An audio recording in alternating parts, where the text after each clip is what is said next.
2022 उत्तर प्रदेश विधानसभा चुनाव के मद्देनज़र हम लगातार लोगों से रूबरू हो रहे हैं और उनसे चुनाव के मद्देनज़र बातचीत कर रहे हैं और जानने की कोशिश कर रहे हैं कि इस बार चुनाव किन मुद्दों पर लड़ा जाएगा, ऊंट किस करवट बैठेगा। फिलहाल ये तो वक्त बताएगा, लेकिन जो परिवेश इस समय चल रहा है, चुनावी माहौल जो इस समय चल रहा है, उसके मद्देनज़र हम लोगों से बात कर रहे हैं और जानने की कोशिश कर रहे हैं कि क्या डेवलपमेंट हुआ है, स्थानीय मुद्दे क्या हैं जिन पर वो वोटिंग करेंगे, या कौन से ऐसे मुद्दे हैं जिन पर किस पार्टी को विजय प्राप्त होगी।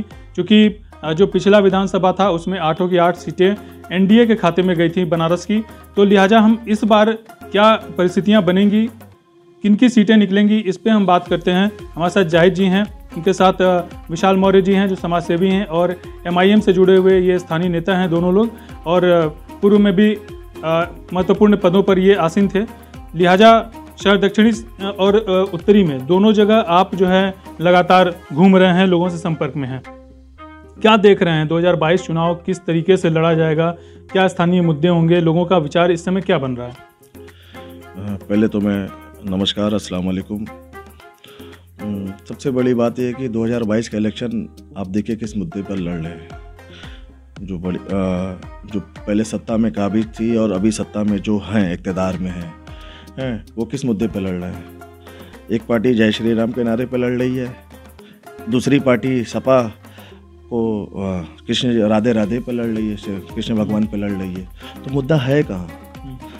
असल में उत्तर प्रदेश का मुद्दा तो ये है शिक्षा, रोजगार है और हॉस्पिटल का है, जो युवा बेरोजगार हैं, मुद्दा तो ये है, और महिलाओं की सुरक्षा का है, मुद्दा तो ये है। अब मुद्दा क्या बन चुका है आज? हिंदू और मुसलमान, कोई राम जी के नाम पे लड़ना चाह रहा है, कोई कृष्ण भगवान के नाम पे लड़ना चाह रहा है। मुद्दा ये बना के रखा हुआ है। असल में मुद्दा ये नहीं, मुद्दा जो मैंने बताया आज हिंदुस्तान उत्तर प्रदेश के अंदर जो लड़ाई है, वो लड़ाई मंदिर और मस्जिद की हो रही है। अब आप देखिए कि युवा बेरोजगार हो चुका है, युवा बेरोजगार है, परेशान हाल है, गरीब और गरीब होता जा रहा है, अमीर और अमीर होता जा रहा है। किस मुद्दे पर? स्थानीय मुद्दों को, जो बुनियादी मुद्दे हैं जिनसे जनता को सरोकार है, उस पर ध्यान नहीं दिया जा रहा है, बल्कि राम मंदिर, कृष्ण मंदिर, इन सब की बात हो रही है। तो क्या मतलब ये कहा जा सकता है कि जनता भी क्या भावनाओं में बह के वोटिंग करती है, या जनता भी अपने बुनियादी मुद्दे चुनाव आने के समय भूल जाती है, या कहीं ना कहीं ये मुद्दे जो स्थानीय मुद्दे हैं, बिजली, पानी, सड़क, या बेरोजगारी है, महंगाई है, ये सारे मुद्दे जो हैं धाराशायी हो जाते हैं? आप पत्रकार हैं, मैं आप पत्रकार के ज़रिए तमाम आवाम से अपील कर रहा हूं कि मेरे भाइयों, अभी लॉकडाउन गुजरा है, आपने देखा, ये वही सरकार थी जिसने पैदल दौड़ाया, लोग पैदल चले हैं, कितनी बहनों को हमारे रास्ते में डिलीवरी, प्रसव हुआ है, कितने लोगों की जान चली गई, कितने लोग भूख से मर गए, कितने लोग, क्या नहीं हुआ। मगर मेरे भाई, मुद्दे से भटकना नहीं है, हमें शिक्षा, रोजगार और महिलाओं की सुरक्षा पे बात करनी है। आप देखिए उत्तर प्रदेश के अंदर इतने बलात्कार हुए हैं, आए दिन लिंचिंग होती है, कोई बोलने वाला नहीं है। ये नामनेहा सेकुलर पार्टियां बोलती नहीं है, और जो बलात्कार करने वाला होता है वो बाहर टहलता है, गुंडा माफिया चरम सीमा पर है। मुद्दा है, बचाई कहाँ है? ये जानना चाहिए, जैसे भाजपा की सरकार प्रदेश में भी है, देश में भी है, तो ये जो स्थानीय मुद्दे हैं, इन पर भाजपा ने काफ़ी दावे किए हैं कि हमने ये किया, वो किया। आपको क्या लगता है, आप किस तरीके से देखते हैं जो इनका दावा है, या जो डेवलपमेंट है, या फिर जो हर तबके को लेकर के साथ में चलने की इनकी बात है, वो कहाँ तक पूरी हुई है, और अगर नहीं हुई है तो कैसे नहीं हुई? इसको आप ज़रा विस्तार से समझाइए। देखिए, सबसे बड़ी बात है कि जो भी आपने बात कही कि सबका साथ और सबका विकास, और सबका साथ और सबके विकास की बात की थी 2014 में नरेंद्र मोदी की सरकार जब इक़्तिदार में आई थी। उसके आने के बाद आपने देखा क्या हुआ। कहीं आप ये देखिए कि हमारे देश के प्रधानमंत्री कब्रिस्तान और शमशान की बात करते हैं, और देश के गृह मंत्री सिर्फ एक बहुसंख्यक की बात करते हैं। तो अब कहाँ बात कर रहे हैं?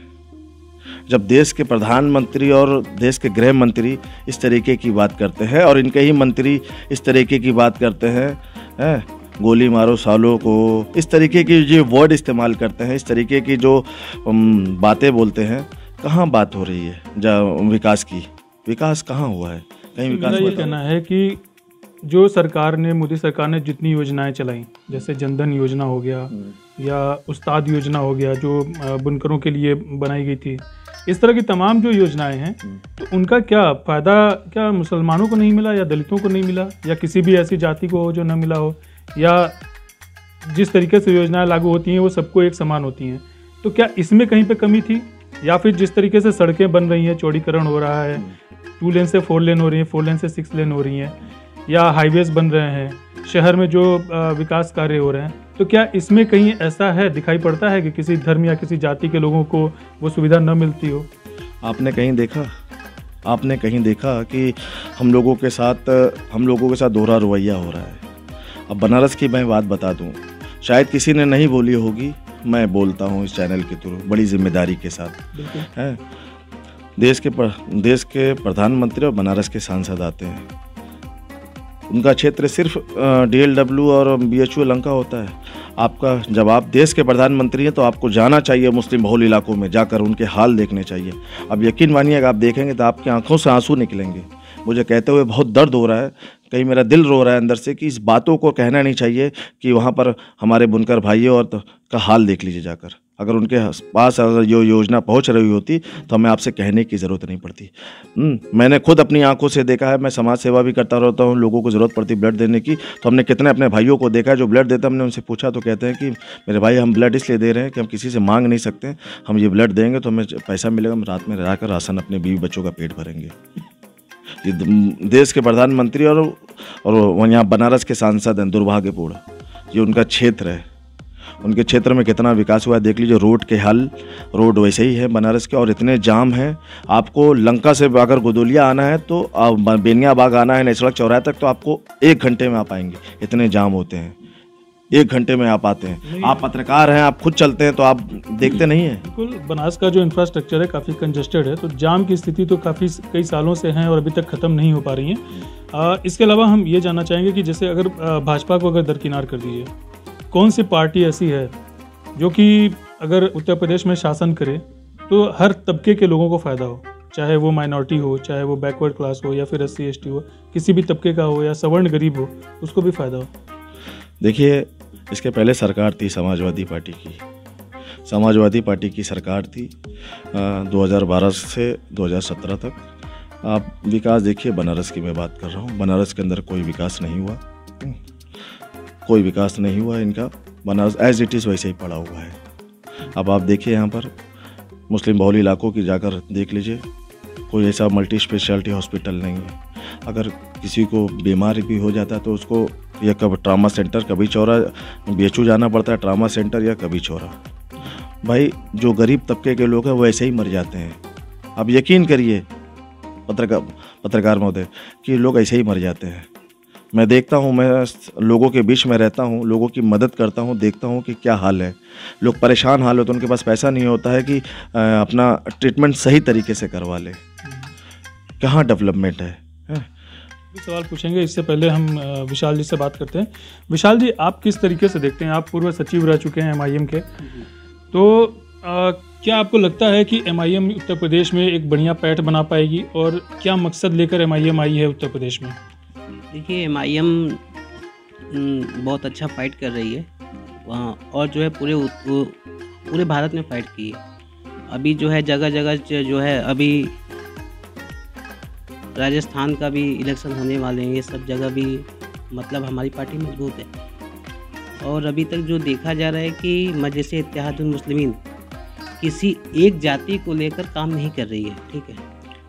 हमारा जो अभी तक आपने देखा कि BSP ने ब्राह्मण सभा किया, उसके बाद दलित सभा किया, तमाम सभा हुआ, लेकिन हमारी पार्टी ने शोषित वंचित की सभा की। और हमारा मुद्दा शोषित वंचित हो, चाहे वो किसी समाज का हो, चाहे वो ब्राह्मण हो, चाहे वो ठाकुर हो, चाहे वो बनिया हो, चाहे वो मौर्य हो, चाहे वो शाक्य हो, चाहे वो किसी बिरादरी से हो, अगर वो शोषित वंचित है, अगर चुनाव में उनको फ़ायदा नहीं मिल पाया, जैसे तमाम जातियां हैं, मैं ब्राह्मणों को भी कहता हूं, कुछ ब्राह्मण आगे तो बढ़े, लेकिन जो उनके नीचे के ब्राह्मण थे वो आगे नहीं बढ़ पाए। इस बात का हमें दुख है। आज मैं मौर्य समाज की बात करता हूं। हमारे समाज के डिप्टी सीएम केशव प्रसाद मौर्य, लेकिन उनके समाज के लोग आज पीछे हैं। पीछे होने की वजह क्या है, हमें ये बताएं। केवल परिवारवाद किया जाता है। अगर आज ब्राह्मण अगर मान लीजिए कोई भी ब्राह्मण अगर नेता है, ऊंचे पोस्ट पे बैठा हुआ है, ठीक है, तो वो केवल अपने परिवार, अपने बाल बच्चे के विषय में सोचता है, वो अपने समाज की तरफ ध्यान ही नहीं देता, क्योंकि उनको परिवारवाद करना है। और दूसरी बात यह है कि जो हमारे डिप्टी सीएम केशव प्रसाद मौर्य हैं, मैं आपको बता दूं कि मिर्जापुर में ज्योति मौर्य का बलात्कार हुआ।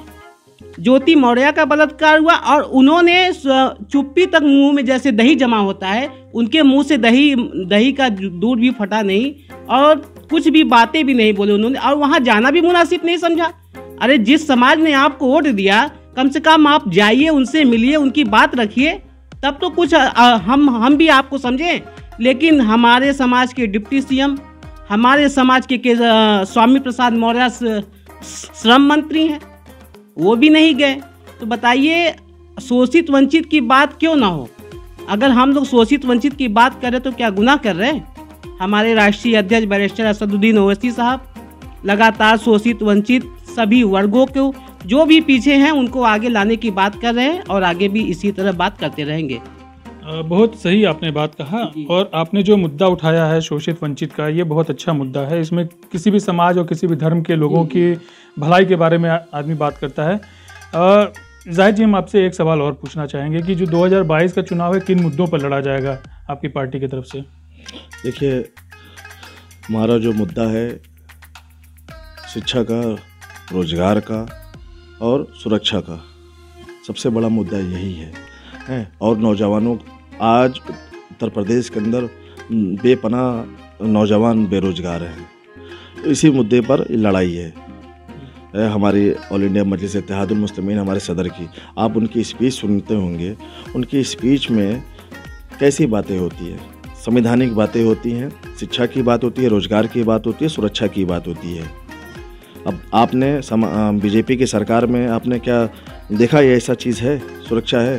हमारी बहन बेटियों की इज्जत लूट ली जाती है। जिला पंचायत इलेक्शन देखा आपने कि जिला पंचायत इलेक्शन में एक हमारी बहन के साड़ी फाड़ दी गई, तो उस पर एक शेर है ना, तू इधर उधर की बात ना कर, ये बता काफिला क्यों लूटा, मुझे रैजनों से गिला है तेरी रहबरी पर सवाल है। बहुत बढ़िया शेर आपने कहा, इसका अर्थ भी बहुत अच्छा है। लेकिन एक सवाल ये भी उठता है कि लगातार बी टीम होने का आरोप लगता रहा है, और वही फिलहाल 2022 में भी दिख रहा है कि सपा में या कांग्रेस में जो भी मुस्लिम वोट्स हैं वो कटेंगे, क्योंकि एमआईएम जब आएगी, मजबूती से लड़ेगी, तो जाहिर सी बात है कि मुसलमान एमआईएम की तरफ ही जाएंगे।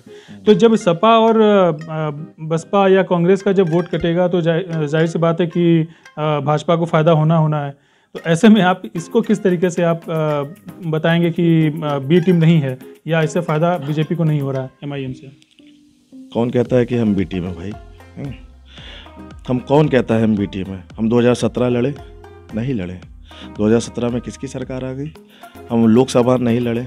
लोकसभा में हमारे सदर ने, राष्ट्रीय सदर बैरिस्टर असदुद्दीन ओवैसी साहब ने कहा महागठबंधन को सपोर्ट करो। जीता कौन? परिवारवाद पार्टी, समाजवाद पार्टी। समाजवाद पार्टी नहीं, ये परिवारवाद पार्टी है। मुलायम सिंह राष्ट्रीय अध्यक्ष, अखिलेश यादव प्रदेश अध्यक्ष हैं, उनके चाचा प्रदेश महासचिव, पूरा घर तो है परिवारवाद। तो जीता कहाँ से? आप जीतते कहाँ से हैं? आप आजमगढ़ से जीतते हैं। अगर इतना ही था मुसलमानों का दर्द और आप मुस्लिम क़यादत कर रहे हैं, तो आप आगे बनारस से मोदी के खिलाफ लड़े जाते हैं। आपके भाई के लड़ते हैं बदायूं से, क्यों हार गए? फिरोजाबाद से क्यों हार गए आप? फिरोजाबाद से क्यों हार गए? आपकी अहलिया क्यों हार गई? कन्नौज से क्यों हार गई? कन्नौज से भाई निर्विरोध जीती थी ना, क्यों हार गई? आपने वही सीट को चुना जहाँ पर मलाई लगी हुई थी, उसी को आपने चाटा। आप आजमगढ़ गए क्योंकि आपको झोली भर का वोट मिला, आपको फोकट का वोट मिला मुसलमानों का। अब आपको बेचैनी इस बात की है, हमारे राष्ट्रीय सदर मुस्लिम अपने लीडरशिप की बात कर रहे हैं, तो इनको तकलीफ़ है। इनके पास एक जुमला है, बी टीम। कांशीराम भी आए थे, तब उनके ऊपर भी ये इल्ज़ाम लगा था कि बी टीम का। और क्या उत्तर प्रदेश के अंदर आम आदमी पार्टी नहीं लड़ रही है? सुना है कि शिवसेना भी लड़ने वाली है, वो बी टीम नहीं हुई। मेरे भाई, आप महाराष्ट्र के अंदर जब सरकार बनी है, जिसको सपोर्ट की, शिवसेना को सपोर्ट किया किसने? समाजवादी पार्टी ने, एनसीपी ने और कांग्रेस ने। हमने सपोर्ट नहीं किया था। कौन कहता है हम बी टीम है? मेरे भाई, हम बिहार के अंदर 19 सीट पे लड़े, 5 सीट जीते हैं, और कांग्रेस 70 सीट पे लड़ी थी। और सीट कितनी जीती है भाई? कैलकुलेशन करिएगा, 19 सीट जीती है। 51 सीट पर बीजेपी और जेडीयू जीती है। चलिए ये बताइए कि कितनी सीटों पर यहाँ उत्तर प्रदेश में लड़ेंगे और कितनी सीटें निकालेंगे? और मान लीजिए कि अगर अच्छी खासी सीट मिल जाती है, क्या भविष्य में किंग मेकर का काम करेंगे? और किंग मेकर बनना चाहेंगे तो फिर किसको चुनेंगे? देखिए, सबसे बड़ी बात यह है कि ये फैसला हमारे राष्ट्रीय सदर का है और सूबाई सदर शौकत अली साहब का है। हम लोग तो छोटे कार्यकर्ता हैं जो मजलिस के लिए लगातार 7 साल से 8 साल से मजलिस के लिए काम कर रहे हैं, और इंशाल्लाह हम किंग मेकर का रोल अदा करेंगे। अल्लाह ने चाहा तो हम एक अच्छी सफलता के साथ 2022 में वो शोषित और वंचित समाज की लड़ाई लड़ेंगे विधानसभा के अंदर। अंतिम सवाल एक पूछना चाहेंगे कि अगर भाजपा, कांग्रेस, सपा और बसपा में से किसी एक को चुनना पड़ेगा तो किसको चुनेंगे, किसके साथ जाएंगे?